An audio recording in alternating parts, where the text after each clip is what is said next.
ഇടുക്കി തൊടുപുഴയിൽ സഹപാഠികളുടെ ക്രൂരമർദ്ദനത്തിനിരയായ വിദ്യാർത്ഥിയുടെ മൊഴി വീണ്ടും രേഖപ്പെടുത്തും. നിലവിൽ ഒരു സഹപാഠിക്കെതിരെയാണ് കേസെടുത്തിട്ടുള്ളത്. കൂടുതൽ പേർ മർദ്ദിച്ചുവെന്നാണ് കുട്ടിയുടെ മൊഴി. ഒരു ദിവസം ഇങ്ങനെ കഞ്ചാവ് പോലത്തെ സാധനം വലിച്ചുകൊണ്ടിരിക്കുകയായിരുന്നു. അന്ന് തന്നെ ഞാൻ അവിടുത്തെ സാറിനോട് പറഞ്ഞു, സാറേ എന്നോട് കഞ്ചാവ് പോലത്തെ എന്തോ വലിച്ചുകൊണ്ടിരിക്കുകയെന്ന് പറഞ്ഞു. അപ്പോൾ സാർ പറഞ്ഞു വീഡിയോ എടുത്ത് അയച്ചു വിടാമെന്ന് പറഞ്ഞു. അപ്പോൾ ഞാൻ എല്ലാ വീഡിയോയും ഫോട്ടോസ് എല്ലാം ഞങ്ങൾ അയച്ചു കൊടുത്താൽ അന്ന് തന്നെ സാറുമാർ വന്ന് എല്ലാം നോക്കി. അന്നൊന്നും കിട്ടിയില്ല.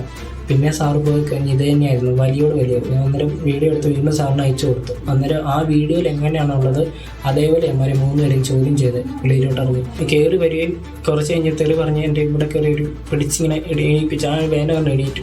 ആ സമയത്ത് തന്നെ അവനെ ഇവിടെ ഇടിക്കുകയും കൂടെ ആയിരുന്നു. ഭയങ്കര തെറി. അത്രയും അവനെ അമ്മരെ പിടിക്കുന്നതിന് തന്നെ അവനെ ആ സമയത്ത് ഇറങ്ങിപ്പോയി.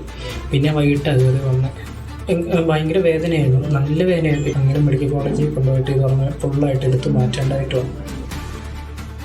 മുഹമ്മദ് ആഷിഖ് വിവരങ്ങൾ നൽകും. ആഷിഖ്, നിലവിലിപ്പോൾ ഈ മർദ്ദനവുമായി ബന്ധപ്പെട്ട ഒരു സഹപാഠിക്കെതിരെയാണ് കേസെടുത്തിട്ടുള്ളത്. അപ്പോൾ കൂടുതൽ പേർക്ക് പങ്കുണ്ടെന്ന് പറയുന്നു. അവർക്കെതിരെ കേസെടുക്കുന്നതിന് മുന്നോടിയായിട്ടാണോ വീണ്ടും ഈ വിദ്യാർത്ഥിയുടെ കുട്ടിയുടെ മൊഴി രേഖപ്പെടുത്താൻ ഒരുങ്ങുന്നത്? തീർച്ചയായും അത് തന്നെയാണ്. അതിക്രൂരമായ മർദ്ദനമാണ് ഈ വിദ്യാർത്ഥി നേരിടേണ്ടി വന്നത്. പക്ഷേ പോലീസ് കേസെടുത്തിരിക്കുന്നത് ഒരു സഹപാഠിക്കെതിരെ മാത്രമാണ്.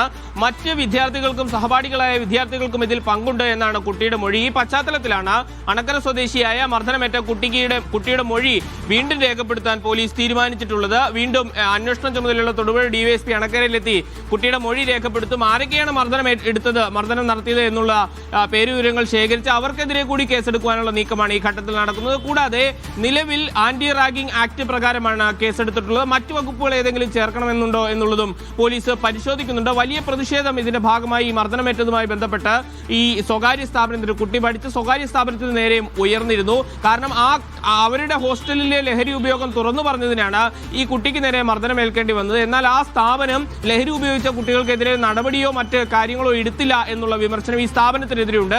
ഇന്നലെ SFI അടക്കം വലിയ പ്രതിഷേധം അങ്ങോട്ട് സംഘടിപ്പിച്ചിരുന്നു. ഈ പശ്ചാത്തലത്തിൽ ലഹരി ഉപയോഗം നടന്നിട്ടും അത് തുറന്നു പറയാത്ത ഈ സ്വകാര്യ സ്ഥാപനത്തിനെതിരെയും കേസെടുക്കണം എന്നുള്ള ആവശ്യം ഉയരുന്നുണ്ട്.